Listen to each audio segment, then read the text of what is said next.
প্রতিদিন একই নাস্তা খেয়ে যদি বিরক্ত লাগে তাহলে আজ বানিয়ে ফেলো একদম নতুন স্বাদের মুচমুচে পোহা কাটলেট বা চিড়ের কাটলেট। বাইরে ক্রিস্পি, ভেতরে নরম আর দারুণ টেস্টি। চায়ের সাথে একবার খেলেই মন ভরে যাবে। খুব কম উপকরণ আর অল্প সময়ে তৈরি হয় এই সুস্বাদু স্ন্যাক্স। চলো তাহলে দেখে নিই। তার আগে দ্য কুকিং উইন্ডো চ্যানেলে তোমাদের স্বাগত জানাই। দেখো, এখানে 100 গ্রাম মতো চিড়ে নিয়ে নিয়েছি। তারপর চিড়েটা পরিষ্কার জল দিয়ে খুব ভালো করে ধুয়ে জলটা ঝরিয়ে রেখে দেব একটু ভিজতে। চিড়েটা 10 মিনিট রেস্টে রাখবো ভেজানোর জন্য। এটা ভিজতে ভিজতে আমি কিছু সবজি কেটে নেব। দেখো, এখানে একটা ক্যাপসিকাম কেটে নিয়েছি আর একটা পেঁয়াজ কেটে নেব। খুব ছোট ছোট কুচি কুচি করে কেটে নেব।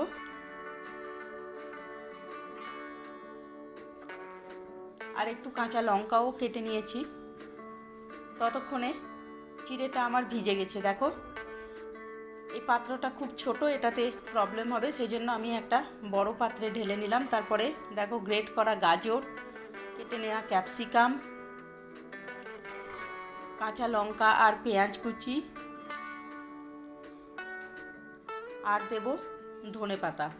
তোমাদের কাছে আরও অন্য কোনো সবজি থাকলে তোমরা সেই সবজিগুলোও ব্যবহার করতে পারো।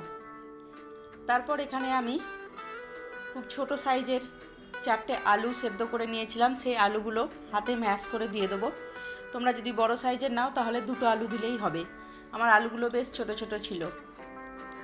এবার এর মধ্যে পরিমাণ মতো লবণ আর অল্প একটু জিরের গুঁড়ো, অল্প একটু গোলমরিচ গুঁড়ো,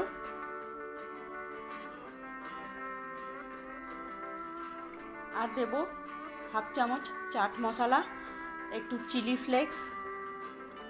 এই সমস্ত উপকরণগুলো দিয়ে এবার এটাকে আমি খুব ভালো করে হাতে এরকম ম্যাশ করে করে মাখিয়ে নেব। চিড়েটা আলুটা সব খুব ভালো করে ম্যাশ করে নেব, যেন মোটা মোটা হয়ে না থাকে। তারপর এটাকে খুব সুন্দর স্মুথ একটা ডো বানিয়ে নেব, ঠিক যেমন করে আটা মাখানো হয় সেইভাবে। তারপর এগুলো থেকে আস্তে আস্তে করে অল্প অল্প ছোট ছোট করে কেটে লম্বা লম্বা করে সাইজের আমি, দেখো এরকম চমচমের মতো সাইজের আমি বানিয়ে নিয়েছি। তোমরা তোমাদের ইচ্ছে মতো সাইজের বানিয়ে নিতে পারো। তোমরা গোল গোল করেও বানাতে পারো। কাটলেটের যেরকম সাইজ তোমরা সেইভাবে বানিয়ে নিতে পারো। এইভাবে ধীরে ধীরে আমি সবগুলো বানিয়ে নেব। দেখো, এইভাবে হাতের সাহায্যে, দরকার যদি হয়, যদি মনে হয় যে হাতে লেগে যাচ্ছে, দরকার হয় তাহলে অল্প একটুখানি হাতে তেল লাগিয়ে নিতে পারো। তবে পোহাটা আমার বেশ ঝরঝরে ছিল, যার জন্য আমার তো হাতে লাগছে না, বেশ সুন্দরই তৈরি হচ্ছে। এইভাবে তৈরি করে নিতে হবে সমস্ত। এই যে দেখো, হয়ে গেল, দেখেছো এরকম হয়েছে। এবার আমি এটাকে সাইডে রেখে দেবো। দিয়ে দেখো, একটা বাউল নিয়ে নিয়েছি। বাউলে 2 চামচ কর্নফ্লোর নিয়ে নেবো। যদি তোমাদের কাছে কর্নফ্লোর না থাকে তাহলে তোমরা ময়দা দিয়েও করতে পারো। তারপর এই কর্নফ্লোরটাকে জল দিয়ে পাতলা করে গুলে নেব। প্রথমে অল্প জল দিয়ে গুলে নেব, তারপরে আরেকটু জল দিয়ে বেশ পাতলা করে নেব। আর এইটা দেখো, ব্রেড ক্রাম্বস। এটা আমি ব্রেড ক্রাম্বস নিয়ে নিয়েছি। তোমরা মুড়ির গুঁড়ো বা কর্নফ্লেক্সের গুঁড়োও নিতে পারো। তারপর দেখো, এই পোহার বলগুলোকে আমি ময়দার ঘোলে ডুবিয়ে নেব। ময়দা বলছি, সরি, কর্নফ্লোর। তারপর তার গায়ে খুব ভালো করে এই ব্রেড ক্রাম্বসটা লাগিয়ে নেব। এই ব্রেড ক্রাম্বসটা কিন্তু খুব ভালো করে কোট করে নিতে হবে। এই যে দেখো, এইভাবে। যদি দরকার হয় তো তোমরা ডবল কোটও করতে পারো। আমি যদিও ডবল কোট করিনি, আমি সিঙ্গেল কোটই করেছি। এইভাবে সব বলগুলো একটা একটা করে আগে কর্নফ্লোরের ঘোলের মধ্যে ডোবাবো। তারপর সেটাকে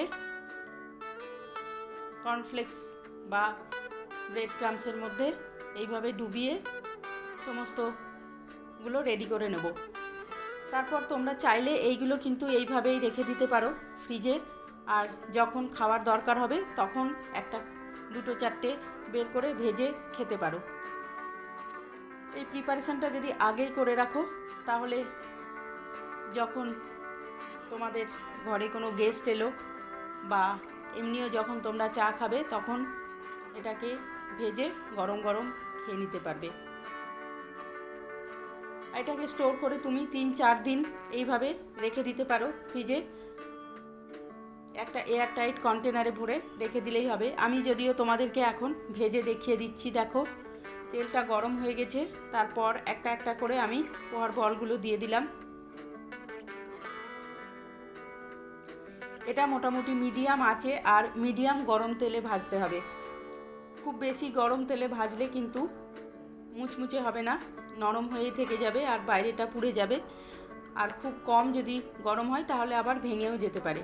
সেই জন্য তেলের টেম্পারেচারটা একদম মাঝারি থাকবে আর গ্যাসটাও মিডিয়াম লো থাকবে। তারপর দেখো এরকম ব্রাউন কালারের হয়ে গেলে তারপর আমি এগুলোকে তুলে নেব।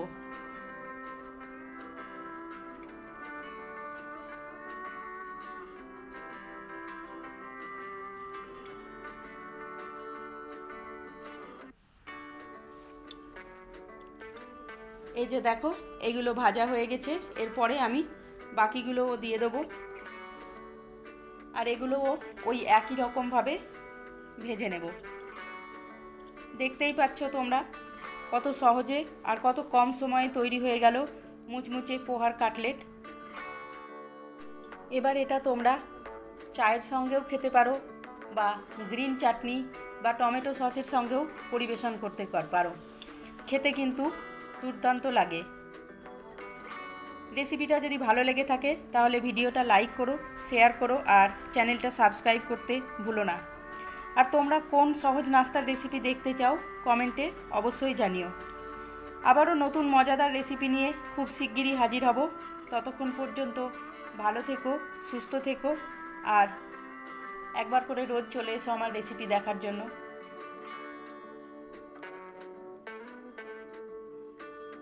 এতক্ষণ ধরে আমার রেসিপিটা দেখার জন্য তোমাদের সবাইকে অসংখ্য ধন্যবাদ। বাই।